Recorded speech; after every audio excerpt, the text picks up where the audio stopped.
নামের কারণে অনেকজনে জান্নাতে যাবে, সবাই এই ভিডিওটা দেখে যাবে। নামের কারণে অনেক মানুষ জান্নাতে যাবে। নাম যখন আপনি রাখবেন, আপনি তাকে আর সহজে গালি দিতে পারবেন না, দুনিয়াও পারবে না। ধরুন আপনি একজন বাচ্চার নাম রাখলেন আবু বকর,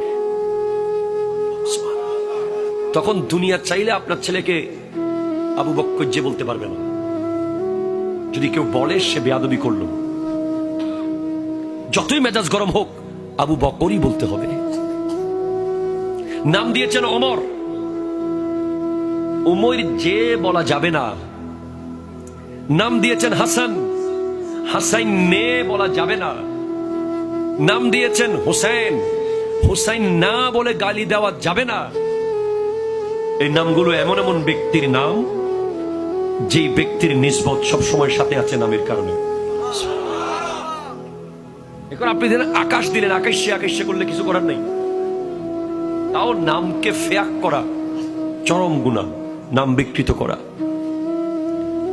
জৈনুল আবেদিন, আপনাকে জৈনুল আবেদিনই বলতে হবে।